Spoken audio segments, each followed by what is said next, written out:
Hello friends, and welcome to the Hanged Man in the Moon. If this is your first time here, welcome. Thank you for coming. I'm pleased to meet you. If you've been here before, thank you for returning. I'm truly honored. Friends, if you have been here before, you know that this is my series in which I use tarot and oracle cards to help me dive into topics related to living an intentional life. So if you are interested in living life intentionally, this is the series for you. And this time, we're using the same set of cards that I used last week. They're the Oracle of Echoes and the Inquiry cards, which I use every week now.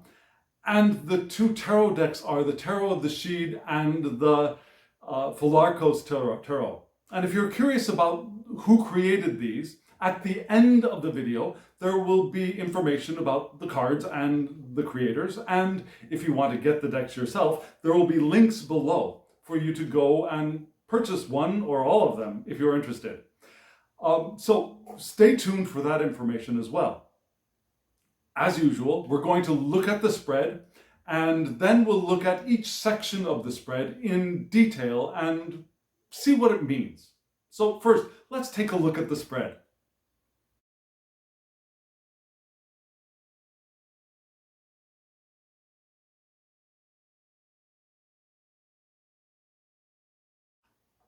I think that these decks look absolutely beautiful together, in their current state especially.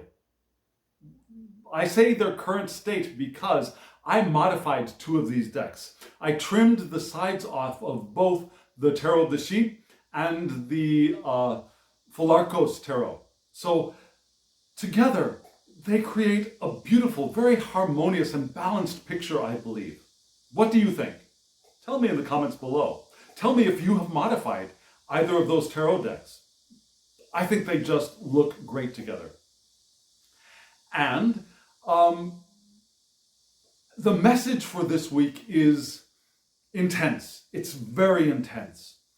So intense that I had to work on the title a couple of times. I in fact changed my mind at the last minute. I renamed this entire spread the moment before starting to film this video.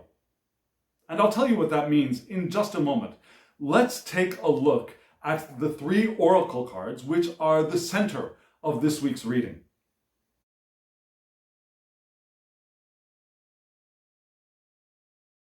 You saw that the three cards are Look to Nature, Limitless, and the Crone. The Crone is visiting us again this week.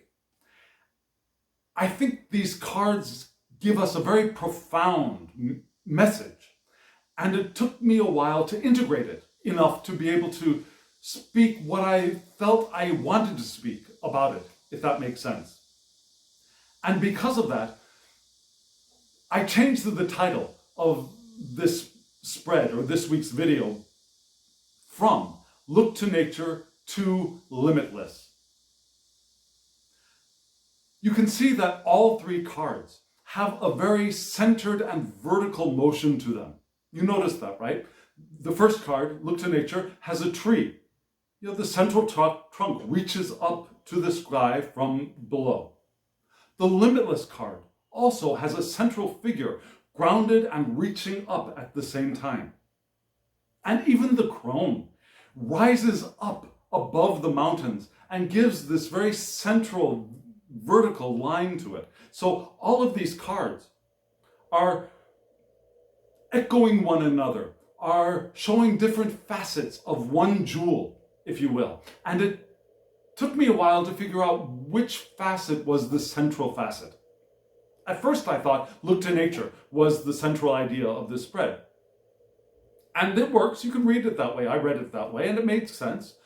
But then as I was preparing, as I was setting up for this video, it occurred to me that no, the central message is the central card of this set of three. The central card, the central message is limitless. How do you feel if I say that you are limitless? Check yourself. What do you feel? What emotion is there. You are limitless. Do you feel expansive? Do you feel joy or love when you hear that? Or do you perhaps feel burdened or stressed out or a heavy sense of responsibility? If I am limitless, then I've got a lot of responsibility for what I'm doing. Did you feel that coming up for you? Or perhaps, did you feel an immediate sense of rejection, of resistance? No, I am not limitless. That does not make sense. That is impossible. Did you feel something else? Let me talk about the first three. And if you had another reaction, I'd be curious to know what that was. In the comments below, tell me, what does your body say to you when you hear you are limitless? First, let me address that resistance. Because I think a lot of us feel resistance when we hear we are limitless. We think, what the heck is that person saying? That's craziness. That's impossible. I'm not limitless. I was born. I'm going to die. I'm not going to be a brain surgeon. Unless you are a brain surgeon. Then I'm not going to be a world-famous artist. Or if you are a world-famous artist, maybe I'm not going to be a World Cup soccer champion. Okay, I hear you. I really do hear you. However, when I say you are limitless, when other teachers say that you are limitless, they're not talking to your body. They're not talking to your physical manifestation at this moment. They're talking, and I am talking to you. The you that inhabits that body. That you that was never born and will never die.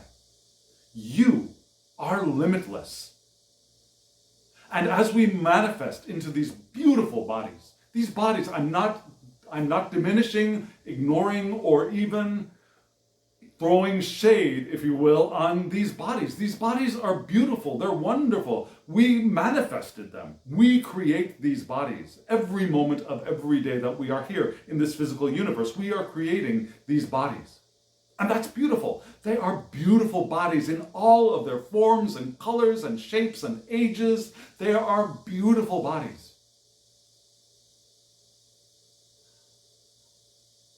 And those bodies have limitations. And some of those limitations we accepted the moment we decided to come into a body. Things like gravity. We accepted that. Because we didn't want to be floating around off of the earth, because we have much less control. We have a more difficult time of a lot of things if we don't have gravity here to help us. Gravity helps us.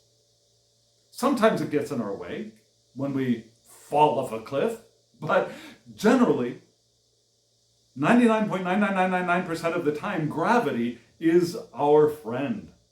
And it's a limitation. We have limitations of place. We can only be in one place at one time, physically. I've heard rumor that some people can bilocate, but let's talk about most of us. Most common people everyone that I know, is only in one place at one time in this physical universe, physically. And that's wonderful. We made that agreement when we came here. We also agreed to things that we call birth and death, that these bodies have a kind of apparent beginning where two cells met, and we call that a beginning. And then those two cells divided and grew into a little baby body. And then that little baby body came out of its host body. And then we call that another kind of beginning. And then there is a time when the breath leaves the body.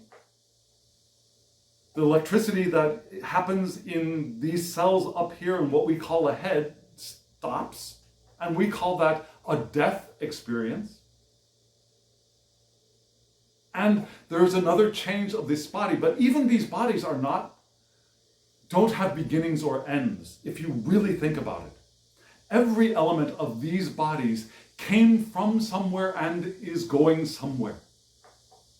And it's only when we identify with these bodies, that I am this thing here, that we get into this confused idea of birth and death, of beginnings and ends. This body will not end. It will transform into something else when I leave it. And this body came from other things as I entered the cells that were forming and shaping and becoming. And I helped to form and shape and become what you see here before you. So, even these bodies do not have ends. This body that you see here is not the same body that was here yesterday. Is not the same body that was here when I was 5 years old. They were completely different bodies. So even these bodies don't have real beginnings or real ends. We put brackets around them that are our perceptions of what is happening. Okay, so you are a limitless being inside of this body. And you had a limitless potential as you came into your body, and I did as well as I came into this body. And as I breathed, and as I touched, and as I smelled things, and as I tasted things, as I experienced things, I started making choices of what I wanted to do.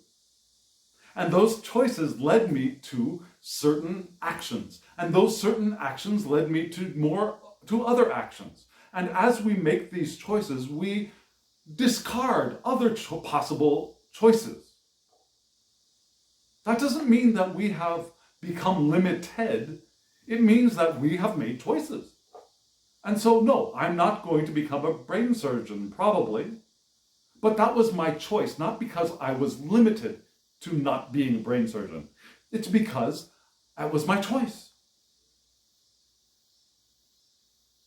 We made choices I also believe we made choices of when we were to appear in these bodies, what kind of body we were going to appear in, and what kind of social structures would be surrounding those bodies. What kind of limits, social limits, would be placed on these bodies. Those were also a choice for each of us.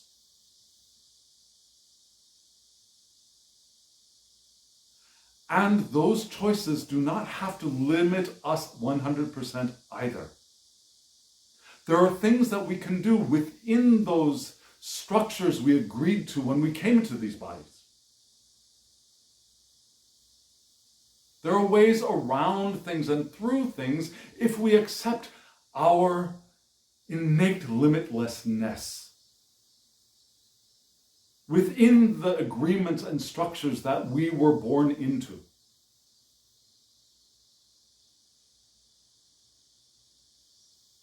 There are ways of understanding that you, that I, that each one of us is limitless in so many ways, before we entered these bodies and while we're in these bodies. And sure, things happen to us, and then we have the choice of how we're going to react to those things.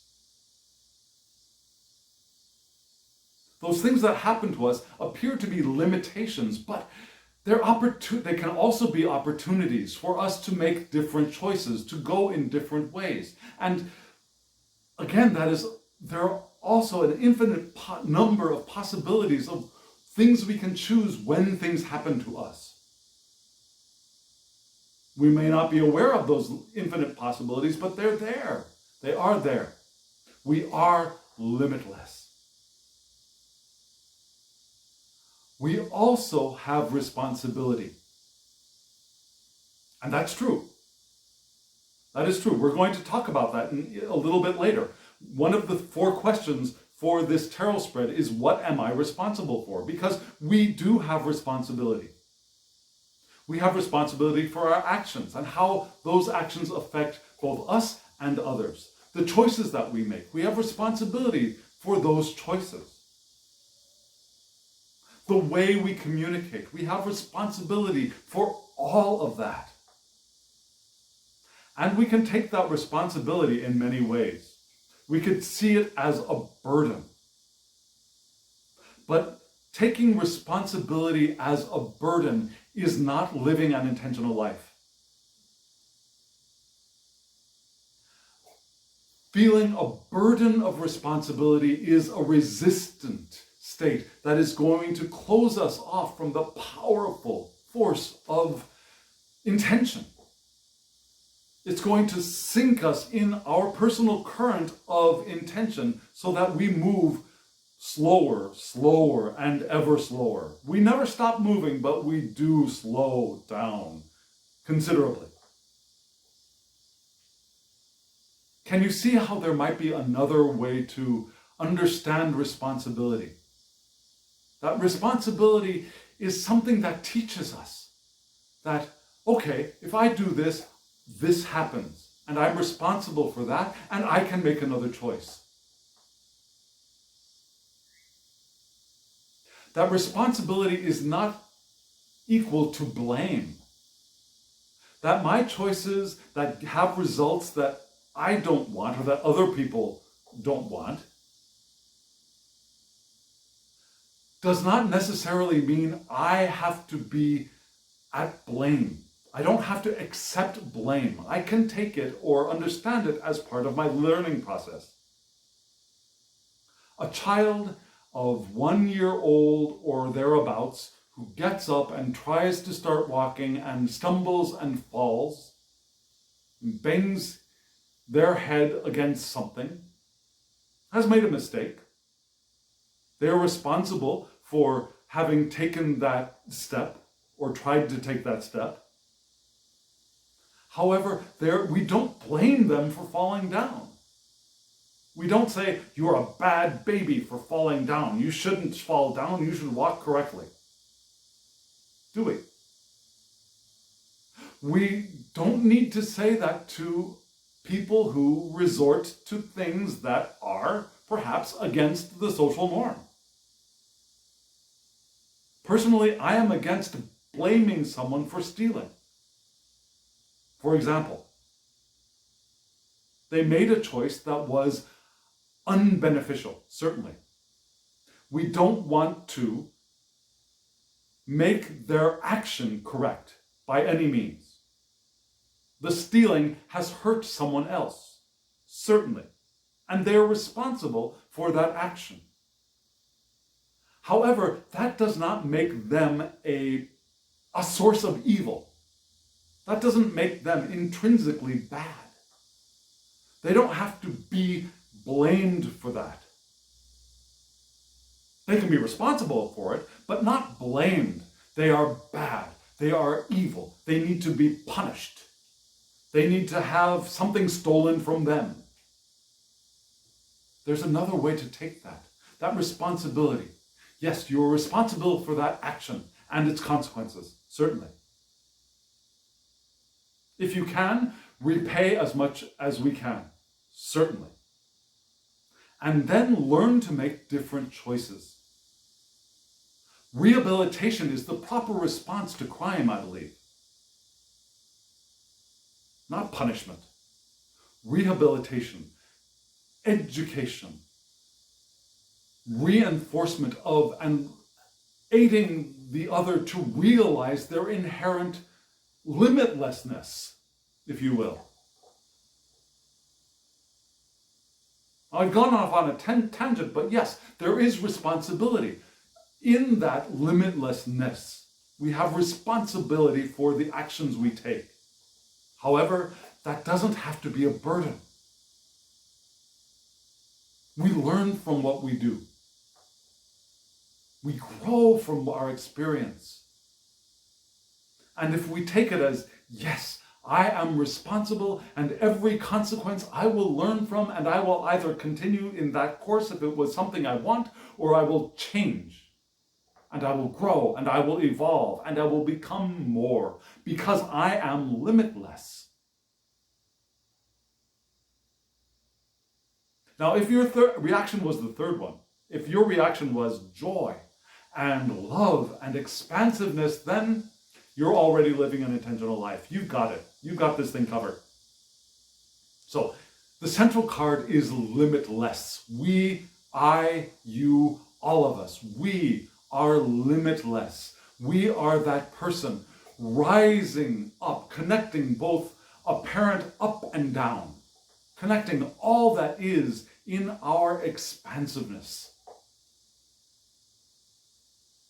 Being conduits of energy, love and joy and well-being and pure awareness into this physical world and creating. We are limitless. So what can we do with that? First thing we want to do is look to the left, which said look to nature. And here we see a similar image. We see a tree growing from the ground and branches reaching up to the sky and absorbing from the sky, absorbing light, absorbing moisture from the air, and absorbing from below, from the ground, nutrition, and manifesting and creating. Looking to nature. And what do we learn from nature? One thing we learn is that reaching up and down. Now we reach in all directions. We absorb from all directions. And we use what we absorb to create. We absorb knowledge and we create. We absorb love and we create. We absorb physical matter and we create. I'm missing one. We absorb passion and we create. We absorb spirit and we create. That is what nature does. That is what that tree does. It is not, we think of it as rooted, planted, and immobile, and that's it. But it's so much more than that. It is reaching in all directions, limitlessly. And allowing everything to come to it that it needs. Not rushing around trying to find the oxygen, rushing around trying to find the nitrogen, rushing around trying to find the carbon atoms. It allows everything to come to it, and it creates. We can look to nature. We can also look to nature in its evolution. Science has even taught us that nature, life, constantly evolves. Yeah, there are species that have gone the way of the dinosaur. We don't see dinosaurs anymore, but we do see birds.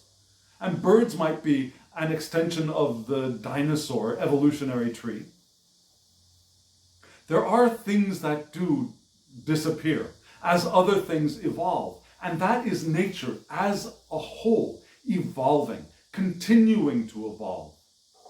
From the Big Bang till now, nature has continued to do nothing but evolve. And I think even perhaps black holes are a tool, a mechanism, an engine of evolution in some way that we just don't know what it is yet. There's so much about nature that we don't know yet, but it is clearly an expanding and evolving system, always evolving. Always evolving. And that is us. We are always evolving. Even when we go past this body, we are going to continue evolving. We'll enter into a new body. And in that new body, we will be entering into a society that has also evolved. Societies, from the beginning of what we would consider society, have all evolved. Yeah, they've taken turns to the left and turns backward, but as a general course, everything is evolving, and so is nature, and so are we. Look to nature. We are nature. We are evolving. And imagine what we are going to become in the future. Now, it may be that this human thing might cease to exist, certainly. So we're going to inhabit other, more evolved physical structures. We don't need to be attached to this humanness. This humanness is not the end of evolution. We are all evolving, and will evolve past what we now call as human. Just as we evolved past what we called the Neanderthal or Homo erectus. We are evolving. Look to nature. Nature is also cyclical. Yeah? Evolution is not exactly a straight line. Now remember I mentioned that society turns left and goes back? That's part of the cycles. Nature is cyclical. Yeah? It grows and then it prunes itself. And then it grows and then it prunes itself. And it evolves in that way. A tree grows from a sapling. And then it spends a year in that little sapling body, and then perhaps winter comes along and it prunes itself down to its bare essentials. But it doesn't prune itself back down to when it was a seed. It prunes itself down to what it really needs. And then it starts growing again. And it grows even more. And then the time comes for it to start pruning itself again. It goes down back to its bare essentials, but not back to when it was that first 1 year sapling.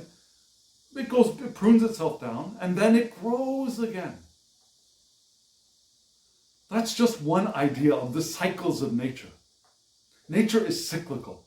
Our lives are cyclical. We go through periods of expansion and pruning, and expansion and pruning, and expansion and pruning. But it's not expansion and pruning and then expansion and pruning and then expansion and pruning and then expansion and pruning. No, it's expansion and then pruning, and then expansion and then pruning, and then expansion and then pruning, and then expansion and then pruning. If you look at my closet in my wardrobe, you will see that. I'm in the state of pruning right now, and hopefully I'll be able to prune myself back down a little bit farther than I have in a while with this COVID thing going around. I've started exercising again. I'm riding my bike much more frequently, and I'm starting to see some of the unnecessary stuff pruning. However, I'm not in the same body that I was when I was 5 years old, of course. And I've expanded. And then I will prune. I prune every year, perhaps. We prune in ways that we don't exactly see with our eyes in these human bodies. Our lives expand and prune. Yeah? I gain money and then it gets pruned. I let it get pruned and then I gain money, for example. That's a cycle. We look to nature. We are living in evolution through cycles. So we are limitless, and the expression of limitlessness is also expressed in nature. So when we need or we want or we just feel the urge to get a reminder of that, look to nature. Look to nature as the crone looks to nature. The crone, I mentioned last week. What do we see in this card? We see a beautiful woman, unclothed, vulnerable in the best sense of the word vulnerable, unprotected, not needing to be protected. She is there in all of her glory. Her hair is blowing in the wind, and she is rising above the mountains. She's rising above obstacles. She is the powerful, sensual, perceptive, deeply perceptive crone. That is us. That is our evolution, part of our evolution. So we want to evolve into our own personal image of our crone. That natural, rising above obstacles and experiencing in all of our power and glory. And then when we decide to leave these bodies, we'll start a new cycle of becoming our crone again. And we want to remember that crone is not We are ungendering crone. There are crones in what we call male bodies. There are crones in what we call female bodies. There are crones in what we call non-gendered bodies, transgendered bodies. There are crones in all of it. We are all capable of croning. Not crooning. Well, some of us are capable of crooning as well, but croning, becoming, evolving into our crone. Just as we are all capable of evolving into our high priest, our father time.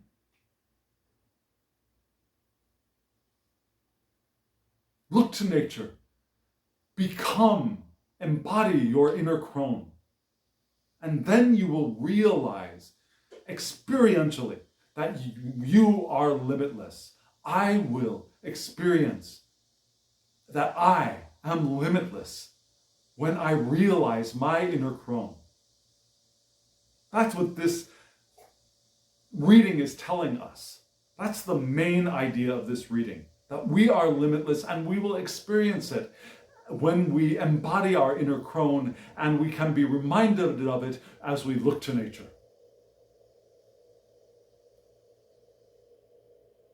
Now, let's look to the 4 questions surrounding this reading.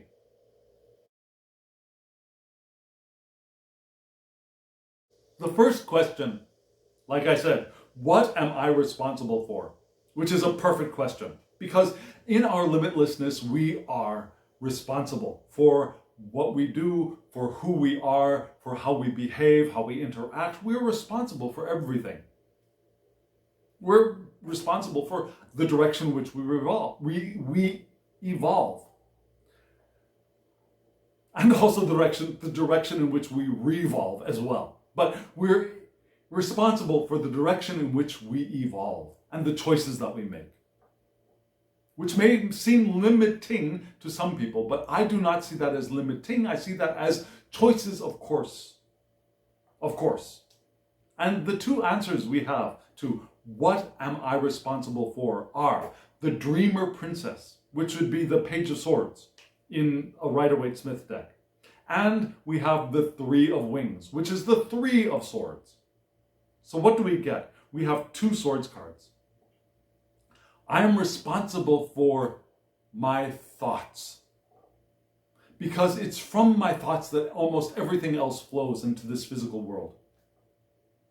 If I don't think about it, if I don't focus on something, if I don't make decisions, for example, there's nothing that happens, and I no longer become, I have nothing to be responsible for. I'm responsible for my thoughts. That is the first step in the creation process. So I'm responsible from that first step to its manifestation in the world. So what am I responsible for? I'm responsible for my thoughts. And the first card, the Dreamer Princess, the Page of Swords, is reminding us that I am responsible for my new ideas. I'm responsible for my curiosity, because it's with new ideas and curiosity that I evolve. When I decide that everything is uninteresting and that I've seen it all and I've experienced it all and I have nothing else to learn, I begin my self-created death thing process. We don't die. But we begin the stagnation process, and stagnation equals death in the physical world.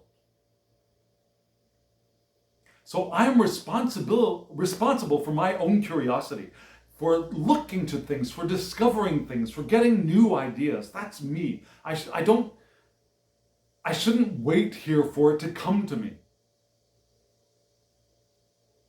Let me rephrase that. Because you can sit there and allow it to come to you. You can. I can. We can.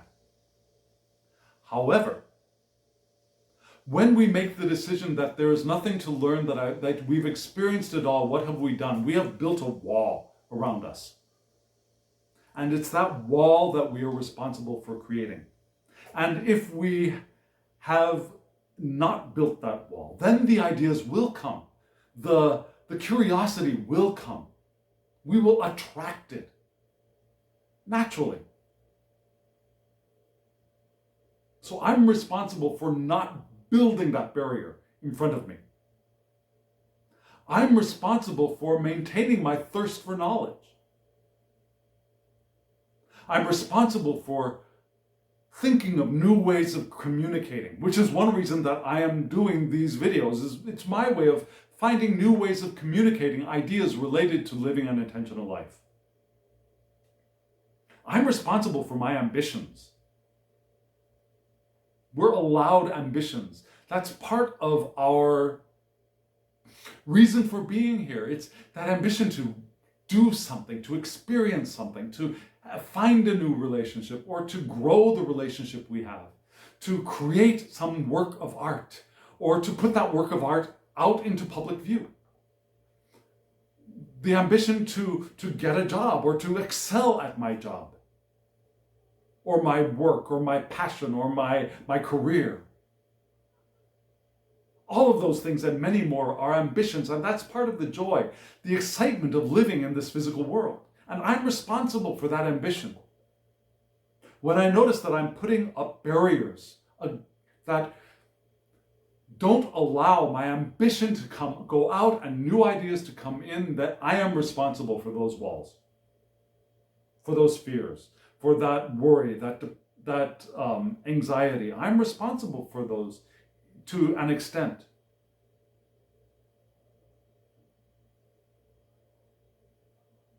I'm not to blame for them, but I am responsible. We talked about that difference last week, and I touched upon it this week as well. We're not to blame for them, but we are responsible for them. And the next card, the Three of Wings, the Three of Swords.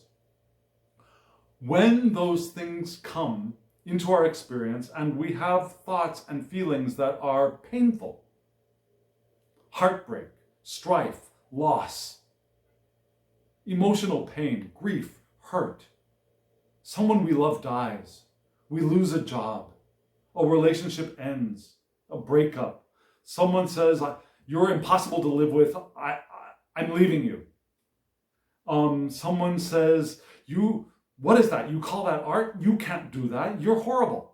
Now, we have experiences that are painful, that we allow ourselves to feel pain over. And it's a natural reaction, but it's not a necessary reaction. First, let's think about that for a moment. Someone says that I am horrible, I'm stupid, I am not creative, I am impossible to love, that I am self-centered, whatever. Someone says that to me, I have the choice to react, how I'm going to react to that. I do have a choice. And if I'm practiced at making those choices, I can move past it either easily, or I can allow myself to experience woundedness. And commonly we allow ourselves to experience woundedness because that's what we've learned. That's the natural reaction, and that's okay. That's okay. We can experience woundedness because experiencing woundedness helps us to grow, helps us to evolve. We recover and we have perhaps a thicker skin, or we learn other ways of understanding and we grow from that. That's wonderful. The emotional pain is not necessary, but it's common, it's normal, and it's okay. I am responsible for taking the next step. I am responsible for integrating what I have learned from this painful experience, this hurtful experience, this experience of loss or grief, integrating that for myself. Not repressing it, because repressing it will make the problem grow, will become a big, dark, angry monster, hurtful monster, depressed monster, whatever, in our unconscious, and it will eventually grow to a point that it will burst into our lives and cause damage to us and perhaps to those around us. We don't want to repress that pain. We want to integrate it. We want to learn from it. And we want to, as we heal from it, to evolve. And we are responsible for that. We're responsible for our own therapy, our own evolution, our own integration and growth. We're responsible for that as well. And that's part of living an intentional life. Now we get knocked out of we get knocked down and our boats capsize in the current of intention, and then we right ourselves and we go flowing on again. And it might take a few moments, it might take a few days, it might take a year. We're not being judged by how quickly we recover. No one's judging us for that. And if they say that they are judging us, then that's their problem. But we pick ourselves up and we move on, and we're responsible for that.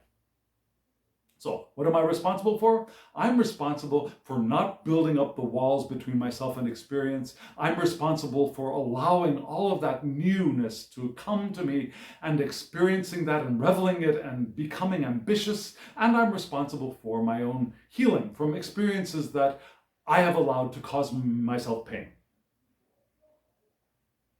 Remember, there is always the possibility when a lover turns to you and says, I'm leaving you, and we can say, okay, I love you and I let you live your life. That is a possibility. That is a possibility. But we're responsible. Let's look at that next question.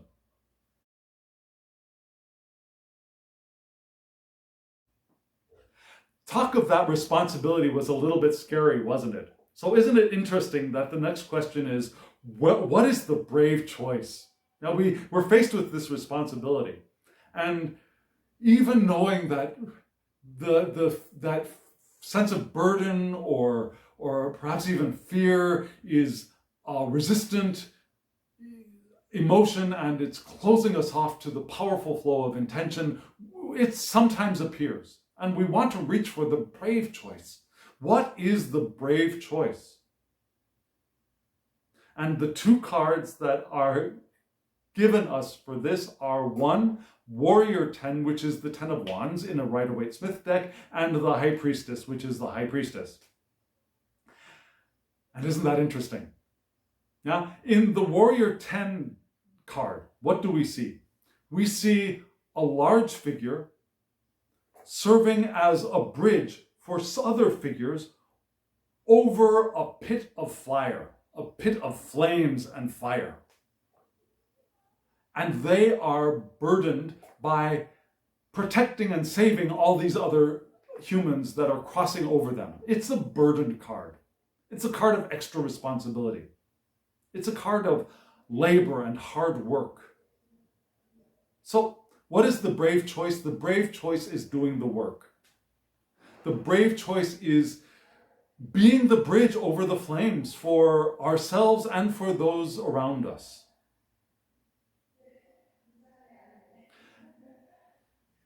The brave choice is to take on the responsibility of doing the Page of Swords and the Three of Swords from the previous question. That is the brave choice. The brave choice is taking on our responsibility freely, openly. The brave choice is doing the work.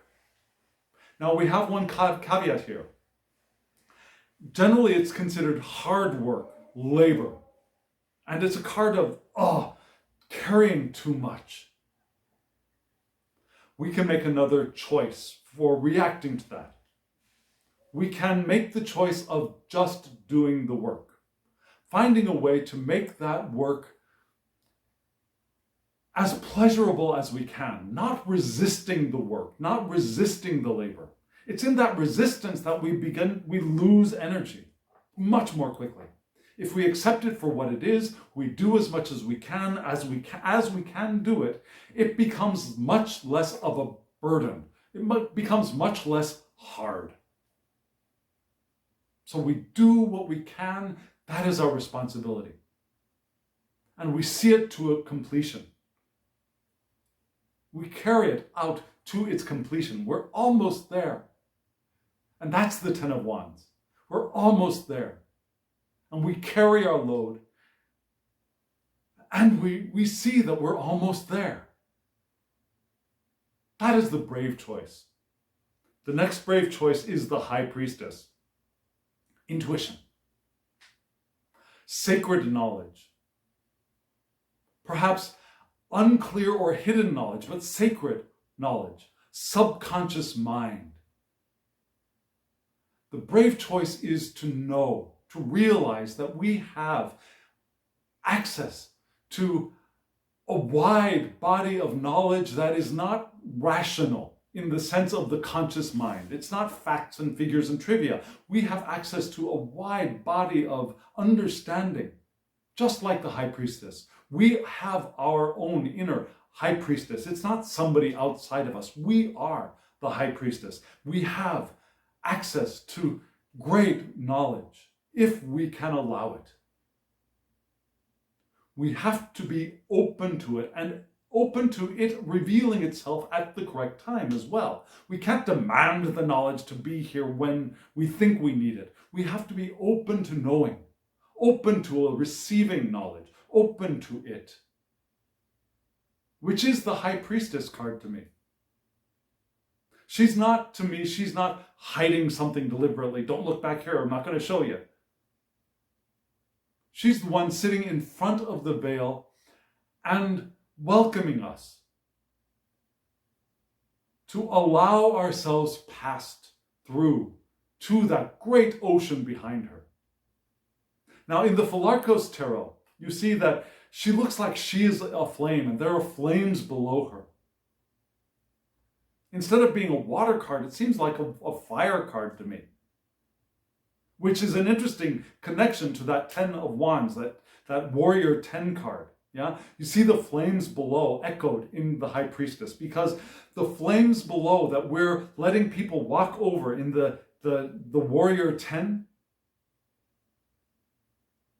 those flames are also perhaps a source of our knowledge. And allowing those flames of knowledge to reach our conscious mind, that is the High Priestess. But that fire of knowledge to come to our minds from the lake of fire, perhaps, which is usually a lake of water, but here we have a lake of fire, an ocean of fire.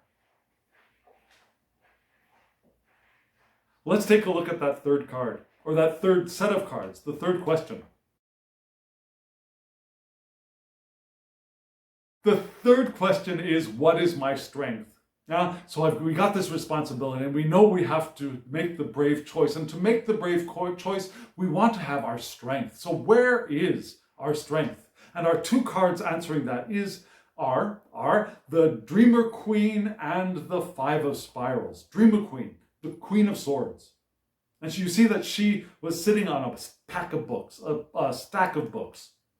The Five of Spirals is the Five of Pentacles in the Rider-Waite-Smith deck. So, what do we have? We have the Queen. I love the Queen of Swords. You see here that she's sitting on a stack of knowledge. She knows stuff. She knows her shit, as they say. She knows stuff. And she can take that knowledge and put it to use. She is a clear thinker, an independent thinker. She's not dependent on other people's opinions. She can think for herself and reason for herself and cut through clouds of confusion all on her own. She is clear judgment. She can make choices, and that is our strength. Our strength is our minds in these bodies. It's direct communication. Not hemming and hawing or being afraid and creating fear around what we have to say. But our strength is being able to communicate clearly. She's also astute.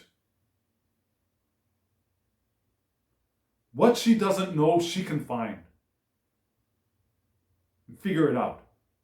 She is astute. She can link information. Not only does she know a lot, she can connect what she knows to create new information, new knowledge, new insight, and communicate that. My strength, your strength, is in our Queen of Swords in this case, because we are responsible for our mind, knowing that we have the minds to think clearly, independently, is our strength in this case. And this strength will lead us through the Five of Pentacles, which is a card of financial loss, of poverty, of privation, of hardships.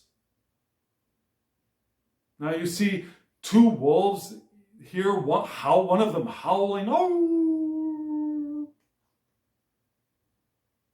It's the card of feeling destitute, of being deprived, of needing stuff. So how is that our strength? Well, there are two ways to see this. One is our strength is our getting through those times. We have the Queen of Swords here. We have the knowledge. We have the wisdom. We have the astute ability to get through those times of hardship. And those are cycles, right? We're not always in total privation. That comes in cycles. And we can get ourselves through those times.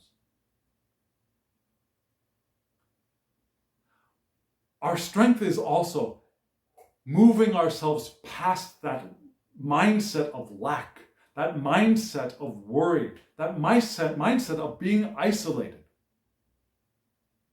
Because we are not isolated. There are resources out there if we will allow ourselves to receive them.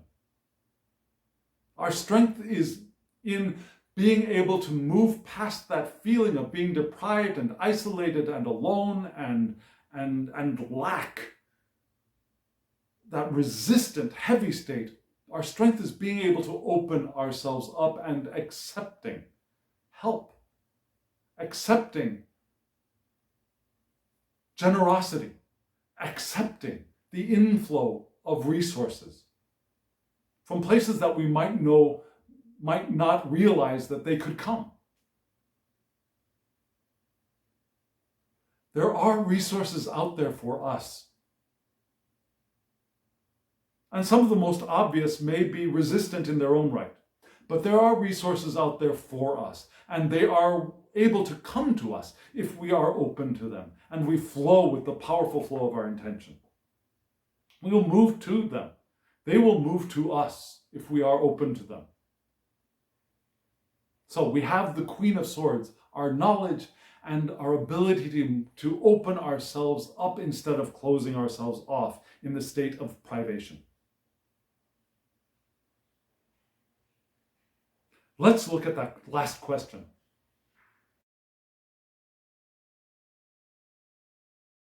The last question is, what do I want to have happen next? What do I want to happen next? And the two cards we have here are the Emperor and Trial of Spirals, which is the Knight of Pentacles. Yeah, so here we have another pentacle coming back into our lives. What do I want to have happen next? Yeah, first, I've had to discover my own strength as I move past that deprivation of the Five of Pentacles into my Knight of Pentacles, which is what I want to have happen next. But first, let's talk about the Emperor, because a lot of people, especially a lot of tarot readers, do not like the Emperor. Do not like the Emperor. They can't connect with it. They think of him as the strict father figure, the establishment, government, and he can be part of all of those things, yes. He is a fire card. He is also the pair to the Empress, which a lot of tarot readers say, oh, I love the Empress, I hate the Emperor. I am totally the Empress, but I just can't connect to the Emperor. I understand that, I get it. Personally, I am the Empress and I am the Emperor. Because what is the Emperor to me? The Emperor to me can have, authority, can have structure. The Empress is the receptive creator, the water creator. The Empress has a lot of water in her. This water feeds her, feeds the blossoming and flowing and creation in that natural kind of way, the way that we think of the rainforest kind of natural. The Emperor is the fire creator. And yes, he creates, the Emperor creates structures, for sure. But the Emperor is an active creator. The one who goes out and creates with fire, with passion. The Emperor is the active creator, the goer, getter, doer, the one who puts one brick on top of the other, the one who plants trees where the Emperor thinks that they want them to go, the one who carves out aqueducts and the Romans, the aqueducts that the Romans created. That is total Emperor vibe. Now, getting water to flow from here to there in a structure to where it's needed is an Emperor vibe. Putting irrigation around a field and then planting crops is an Emperor vibe. It's not allowing the plants to just grow the way they want to grow. It's a very structured, formed growing pattern. It's a created, an active form of creation. Going out and creating a structure for things to grow in. That's the Emperor to me. That passionate, so fire, creator. And that's what I want to have happen next. I want to create. I want to do to create. Sure, I can allow creation to happen around me. I can open myself up to creation and allowing things to grow and experiencing them and being fed by them and feeding them in return in a cycle. Yes, certainly. But the thing I also want to have happen next is I want to go out and I want to create. I want to create the structure that I want to create. I want to create my dwelling. I want to create my art. I want to create my education. I want to create my relationship. I want to allow my relationship to grow naturally as well, but I also want to create. I want to create an event. I want to create my relationship. That's the Emperor to me. That's what I want to have happen next. And to have that happen next, I want to be the Knight of Pentacles. The Knight of Pentacles. Again, oftentimes it's called hard work, but let's just call it work, doing stuff. I can make it hard. I can say, oh God, I gotta get up, I gotta do this, I gotta do that. Oh, I gotta do this. It's so hard. I can make it hard work. Or I can get up and, okay, I'm going to do this. And then, I did that. I'm going to do that. Okay, good, that's done. I'm going to do this. It doesn't have to be hard work. It might take energy. It might take concentration. It might take focus. It might take some breaks in between, but it doesn't have to be hard work effort. It could be joyful work, inciting work, interesting work, fascinating work. Just plain work. I'm going to do this, and no, it's done. I'm going to do that. Oh, it's done. He's also the Knight is also the card of productivity. And I want to produce. Now, just like we mentioned with the Emperor, getting out there and creating actively. I want to produce. That is also the Knight of Pentacles. Methodically, rationally. There are a lot of echoes between the Knight of Pentacles and the Emperor. The Emperor has a lot more fire, a lot more activity. The Knight of Pentacles is a little bit slower, but that's good. We don't have to fly in an international jetliner every day of our lives. We can take steps. We can put one foot in front of the other and do the steps to get us there. And get just as much reward, perhaps even more reward, because we're experiencing every step of the way. We want to create something that is stable and sustainable, which is the Knight of Pentacles. We want it to be reliable, not whimsical. Oh, I don't know. I don't know. I want reliability to happen. And I want to have a routine and be able to play within that routine, but have a routine. Because that gives some structure to my limitlessness. And we want that structure around our limitlessness to be able to focus and direct it. In this physical world, some focus and direction is very beneficial to us. Limitlessness without structure gets a little crazy. So, what do I want to have happen next? I want to get out and I want to do, I want to create, and I want to do it step by step. I want to enjoy each one of those steps.